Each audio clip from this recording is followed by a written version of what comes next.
buenos días, hoy es lunes 13 de abril y estamos listos para estudiar una nueva lección de esta semana.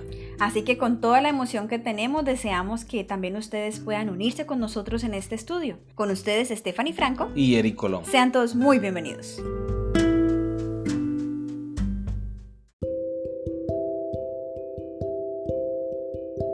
La lección para el día de hoy titula Jesús y la ley. Leamos Mateo capítulo 5 versículo 17 al 20 y Mateo capítulo 22 versículo 29 y también vamos a leer Mateo capítulo 23 versículos 2 y 3. Esta es la pregunta. ¿Qué está enseñando Jesús en estos contextos?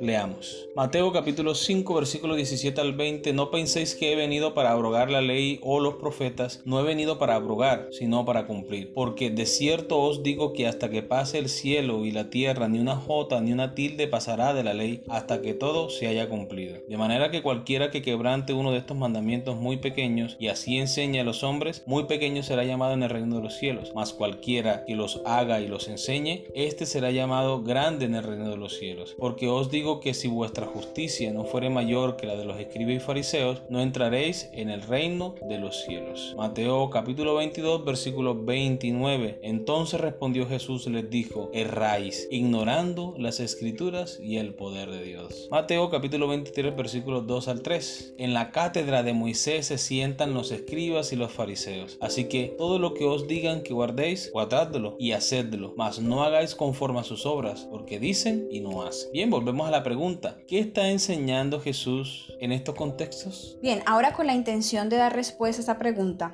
me gustaría compartir con todos ustedes el comentario que aparece en la Biblia de Andrews acerca de la primera cita que leyó mi esposo, Mateo 5, 17 al 20. Ustedes escucharon que aquí habla acerca de la ley o los profetas. Con respecto a esto, dice que Jesús se refería a los 5 primeros libros del Antiguo Testamento y el resto de las antiguas escrituras. Jesús no hace aquí distinción entre las leyes ceremoniales, civiles y morales. Reafirma toda la voluntad de Dios registrada en las escrituras del Antiguo Testamento y muestra su continuidad. Y aunque la voluntad de Dios, como la define el Antiguo Testamento, sigue en vigencia, Jesús da un paso más para cumplir o completar esa ley, mostrando su verdadero significado, como se ilustra en las 6 declaraciones contrastantes, que ya las veremos a continuación. Ahora, también habla que ni una jota ni una tilde serían cambiadas. ¿A qué se refiere eso? En el mismo comentario de la Biblia de Andrews, dice que la letra más pequeña del alfabeto griego se llamaba iota, y el trazo más pequeño del alfabeto hebreo y a la que se refería con una tilde. Hoy diríamos ni un punto ni una coma, o ni un punto ni una letra. Destaca así Jesús la permanencia de la Biblia. Aquí se trata del Antiguo Testamento, aún en la nueva era que está inaugurando en ese momento. Bien, ahora en la parte de las 6 declaraciones contrastantes, se refiere los versículos 21 al 48 a las cuestiones tratadas en estos versículos que se le llaman tradicionalmente las 6 antítesis o declaraciones contrastantes, porque cada una comienza con un oíste que fue dicho, pero yo os digo. Jesús toma una enseñanza o una manera de entender un pasaje bíblico y le da un sentido más pleno, más profundo y más cristiano. Es evidente que el Señor está instando a la obediencia de la ley y no solamente a la obediencia, sino que está reafirmando la autoridad de la palabra de Dios. La ley fue dada por Dios, así que nadie tendría autoridad para cambiar absolutamente nada de ella. Jesús le enseñó a sus discípulos a obedecer la palabra de Dios y la ley. No hay ningún indicio de que él haya dudado de la autoridad ni de la relevancia de la Escritura. Al contrario, él acudía constantemente a ella como la fuente de autoridad divina. Y a los saduceos les dijo: erráis ignorando las Escrituras y el poder de Dios. Jesús enseñó que un mero conocimiento intelectual de la Biblia y sus enseñanzas era insuficiente para conocer la verdad y sobre todo para conocer al Señor, quien es esa verdad. Muy bien, ahora la segunda pregunta. ¿Qué nos dice Mateo 22, 37 al 40 sobre la postura de Jesús en cuanto a la ley de Moisés? Jesús le dijo: amarás al Señor tu Dios con todo tu corazón y con toda tu alma y con toda tu mente. Este es el primero y grande mandamiento. Y el segundo es semejante: amarás a tu prójimo como a ti mismo. De estos 2 mandamientos depende toda la ley y los profetas. Es evidente en este texto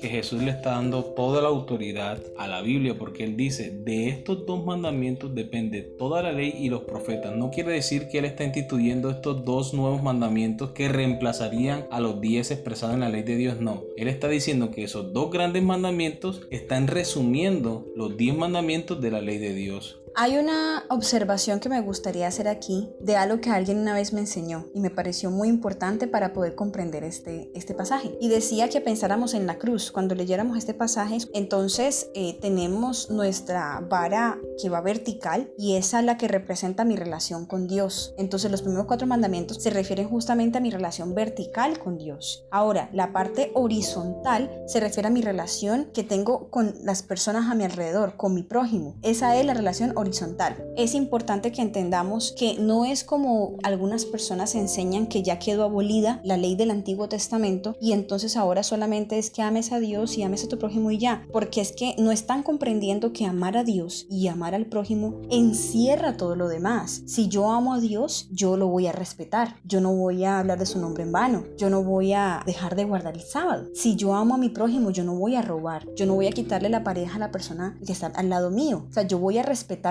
todos esos mandamientos porque amo a. Entonces es importante que entendamos que no es que ya no existen esos otros mandamientos, sino que ahora está queriendo decir el Señor que de amar a Dios y amar al prójimo depende toda la ley. Cuando yo tengo verdadero amor, yo puedo respetar la ley. En esta declaración al intérprete de la ley, Jesús resume los 10 mandamientos dados a Moisés casi 1500 años antes. Deberíamos reconocer el hincapié que Jesús hace en la ley del Antiguo Testamento y cómo la eleva al más alto nivel. Muchos cristianos han inferido erróneamente que este es un mandamiento nuevo y que por eso de alguna manera el Evangelio del Nuevo Testamento reemplaza la ley del Antiguo Testamento. Pero el hecho es que lo que Jesús está enseñando se basa en la ley del Antiguo Testamento. Cristo dio a conocer y reveló la ley más plenamente para que de estos 2 mandamientos, que resumen los 10 mandamientos, los primeros 4 se centran en la relación divino-humana y las posteriores 6 se centran en la relación interpersonales humanas. Depende toda la ley y los profetas. De esta manera Jesús también exalta todo el Antiguo Testamento cuando dice la ley y los profetas, ya que esta es una forma abreviada de referirse a la ley, los profetas y los escritos, las 3 divisiones del Antiguo Testamento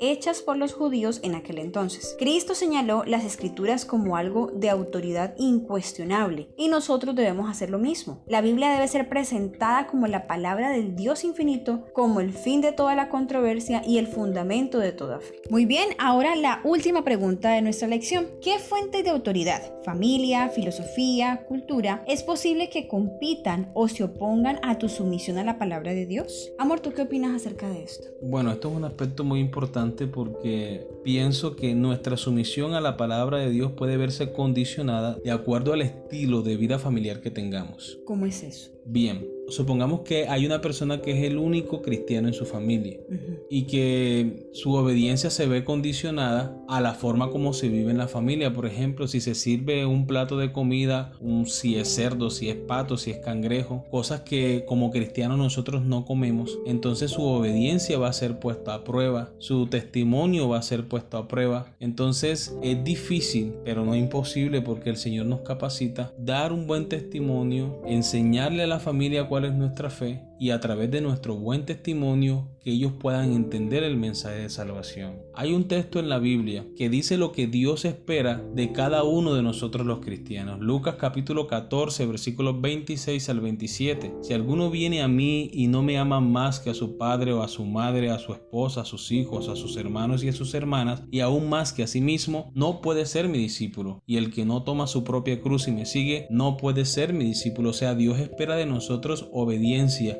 fidelidad. Otro ejemplo, cuando uno de los esposos es cristiano adventista y el otro no. Si tienen hijos y el esposo que es adventista quiere poner a sus hijos en una escuela adventista, quiere llevar a sus hijos a la escuela sabática, y si no está de acuerdo con la esposa, allí su sumisión a la palabra de Dios va a ser puesto a prueba.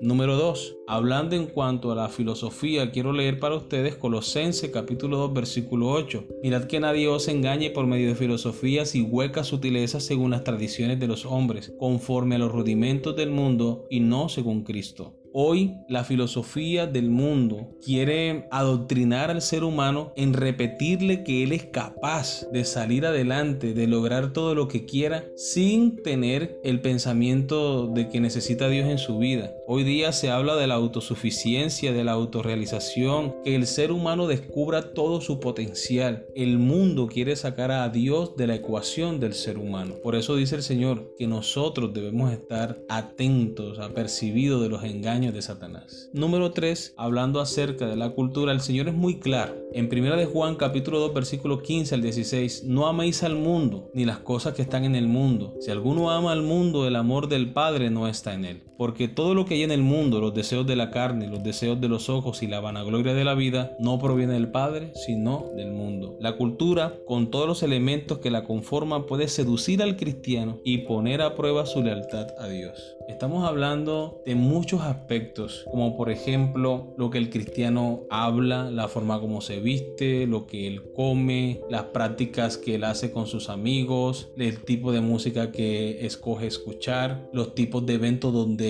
nosotros elegimos ir. Por ejemplo, no puede ser posible que el cristiano esté asistiendo a eventos que prepara el mundo para el entretenimiento de las personas. ¿Qué hace un cristiano que dice que es temeroso de Dios en tales eventos? O por ejemplo, hablando de la moda, muchas veces hemos visto esa situación en la iglesia de que de pronto no vestimos de la forma como Dios espera que lo hagamos, con pudor y con modestia, porque queremos estar a la moda. Los hombres con pantalones ceñidos, las mujeres con algunas transparencias, y eso es un tema muy controversial en la iglesia, pero debemos ser conscientes que todo lo que nosotros hagamos debe ser para la honra y la gloria de Dios. Nosotros no debemos anteponer nuestros gustos a los principios de la palabra de Dios. Debemos ser tan humildes para renunciar a nuestros deseos y nuestros anhelos, pensando solo en el hecho de agradar a Dios. Amén. Muy bien, hemos llegado al final de la lección. Esperamos que haya sido de gran bendición para cada uno de ustedes, así como lo fue para nosotros. Les deseamos un feliz resto de día. Que Dios les bendiga.